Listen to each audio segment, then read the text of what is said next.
Excuse me. Yes, sir. Please give me a Lipsep Plus syrup. Sure, sir. Here it is. No, not this one. This is not original. I want original Lipsep Plus syrup by 360 Organic. Okay. Do not take or let others to take duplicate Lipsep Plus syrup. Ask your chemist for original Lipsep Plus syrup from 360 Organic, which is made from 21 vital Ayurvedic medicinal plants extracts. FDA approved Lipsep Plus syrup from 360 Organic. Good afternoon, media friends. And we are slightly delayed, but then thank you for your patience. Today we have with us Mr. Pawan Khera. He is a very familiar face on our TV studios. The chairman of the AICC Media and Publicity Department. He had addressed a press conference yesterday at Kohima also, but today he's here again in Dimapur. For the uninitiated, he was the political secretary to Madam Sheila Dixit when she was the Chief Minister of Delhi for 15 years. And with a kind of administrative experience, and as well as his political insight, the AICC Media and Publicity Department, for that matter, has greatly benefited. And I'm sure you'll all be watching his progress on TV. The way he does his debate is awesome. And today he's here with us to say a word on the issues that we subsequently covered. Also, we have our Honorable PCC President Shree K. Terry here with us. And our President has been reminding you all through the years of what is happening. And I'm sure you are all well aware of the issues that he has raised. He's here with us this evening. We have our Working President and Treasurer, Shree Pawan, who is here with us on my extreme right. Thank you, sir, for being here with us. And on my extreme left is my good friend, Mr. Vezate, the Chairman of Communications Department and also the Co-Chairman of the Media and Publicity Committee. And I am Captain Jigej Mommy, the Vice President NPCC and the Chairman of the Media and Publicity Committee for Elections. So without further ado, I will hand over the mic to Shree Pawan Khera. Thank you, Captain Jimomi. My senior colleague, Mr. Tairi, my friend and colleague, Mr. Bobby Panikar, Mr. Vizote. First of all, I apologize for the delay. We went to the Commissioner's office to meet the Commissioner and the DGP, but then I decided to come back here first because they were launching something and I'll go there. What we need to very clearly differentiate on the eve of the election in Nagaland is the difference of intention. The intention of the Congress party is very well known to the people of Nagaland. The emotional bond which people of Nagaland have with Pandit Jawaharlal Nehru, with Mrs. Indira Gandhi, with Mr. Rajiv Gandhi. And when I take the name of Mr. Rajiv Gandhi, we all get emotional because of his connection with Nagaland. 2 days before he was brutally assassinated, he was in Dimapur. And in Dimapur, he accepted the demands of the rebels to have the highest level consultation, negotiation. Unfortunately, he was snatched away by fate just 2 days after he made this promise. But Mr. P.V. Narasimha Rao, I think it was in Paris, where he reiterated this resolve of the government of India. And we carried it forward. So the Congress party, when it comes to Nagaland, has been full of respect for the people of Nagaland.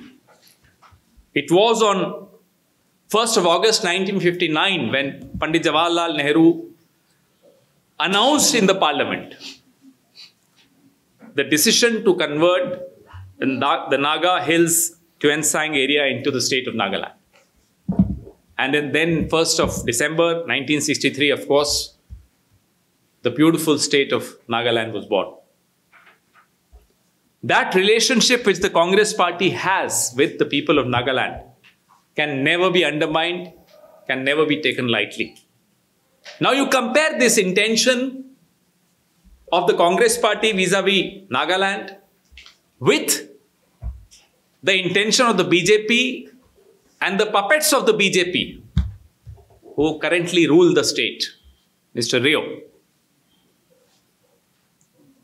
In 2003, Mr. Rio made some promises, did not honor those promises. Issues still remained unresolved because his intention was never to resolve the issues. His intention was to buy time. But who paid the price? The price was paid by the innocent, beautiful, intelligent people of Nagaland. Who stood to gain? Mr. Rio. And for the last 8.5 years, those who control the government of Nagaland, sitting in Delhi. So our manifesto, when you go through the Congress manifesto, again our intention, our crystal clear intention can be seen in the manifesto. We are worried about the youth of this state. We are talking about the employment for the youth. We are talking about libraries. We are talking about water supply. I mean, look at the Chief Minister of the neighboring state, Himanta Biswa Sarma, comes here and gives a certificate to the PHE minister. What use is that certificate? Do they get regular water supply? Let Mr. Himanta Biswa Sarma put his hand on his heart and tell us that he means to give that certificate, that the certificate is well deserved by the PHE minister. No, he does not deserve that certificate. People of Nagaland, people of Dimapur, they don't get regular water supply. The Congress party talks about these basic amenities that people of Nagaland deserve and they should get it. Because that's what we believe in. Governance to us means fulfilling these promises. These are not empty words. Not the words of Rio, not the words of Mr. Amit Shah, not the words of Mr. Narendra Modi. These are the words of the Congress party. And our very able leaders here are very ready to be held accountable for every word that is written in our manifesto. They are not running away. They are not afraid because they want to honor these promises. We have promised a separate directorate of school education. Of course, Nagaland deserves it. Why should it not be done? We have promised a mini secretariat at Tuensang that helps in easing the interaction of the people of Nagaland with the bureaucracy, with their ministers, with their officers. We have also promised relocation of Duda at Tuensang, again to make life easier. 33% job reservations on the basis of annual vacancies. That's a promise which you will see when we form the government. We'll honor this one. It will be our priority to safeguard the interests of Nagaland on all fronts, unlike the Rio government, which has only failed and disappointed the people of Nagaland. The RO drinking water tanks for villages are a must. The roads to farms, sewage facilities, hostels for colleges. I mean, it's a pity. You know, if the entire football team of India had only the youth from Nagaland, we'll be world champions. I have no doubt about that. That's the kind of merit our youth of Nagaland have. But nobody is bothered. Rio definitely is not bothered. Why should our sportsmen of Nagaland not be given opportunities to play internationally? It's very important. And we'll fight for that.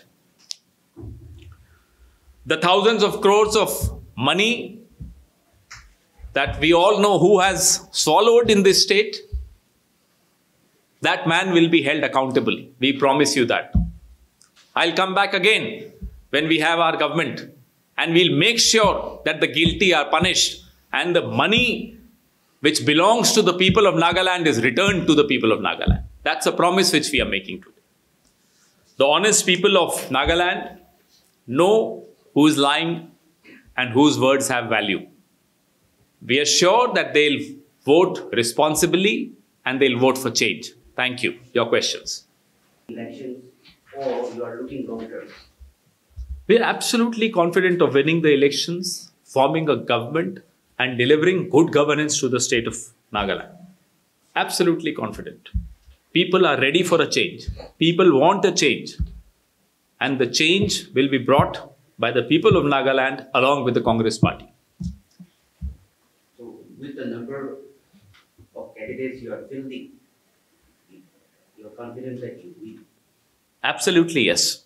What do you think, has made the Congress to lose ground in Nagaland over the past 2-3 elections? I think this is not the time to do a post-mortem of the past. The people of Nagaland and the Congress party is looking at the future, at a glorious future, a glorious collaboration between each other, so that the youth of Nagaland can get jobs, the women of Nagaland can get jobs, villages can get infrastructure, roads, regular supply, water supply, regular power supply. These are the issues that people are interested in. Nobody is interested in a post-mortem of what went wrong when. Of course, as a party, we keep introspections. We do a lot of fact-finding and correct our mistakes and move on. I'll add one thing there. Honestly, in my observation, I think Naga intellectuals have lost independent mind to decide the future. Rather, they are slaves of money and power. When you look at the way the candidates were rushing for other political parties which has no presence at all in Nagaland, they did not even stand on one issue, not even one word. But LJP, people have rushed to accept LJP because it is close to the chairs of Modi. I think this LJP and BJP will also finish NDPP. The intent of LJP and NDPP is to eliminate NDPP. In the midst of their fight, I think Congress has the prospect. It is the people of Nagaland who should decide at this moment, because if you accept the standing we have given to the people of Nagaland, if the people appreciate our standing for the Nagaland, I think this is a time where you decide to vote for Congress. There is no reason why we should vote for BJP and NDPP or LJP. Do we want to continue in the same situation, remain stagnant? I don't think that is right for any intellectual person. Therefore, we are confident even the weakest candidate should win with our manifesto if people are able to digest the election manifesto. And the power behind us is the Indian National Congress, which will be coming to power in 2024. Yes. Therefore, we are confident we will form government, give a change to Nagaland. Thank you. There are no questions. We'll sum up this press conference. And thank you all for coming this evening. Thank you all for your patience. And with that, we end this piece. Thank you. Thank you.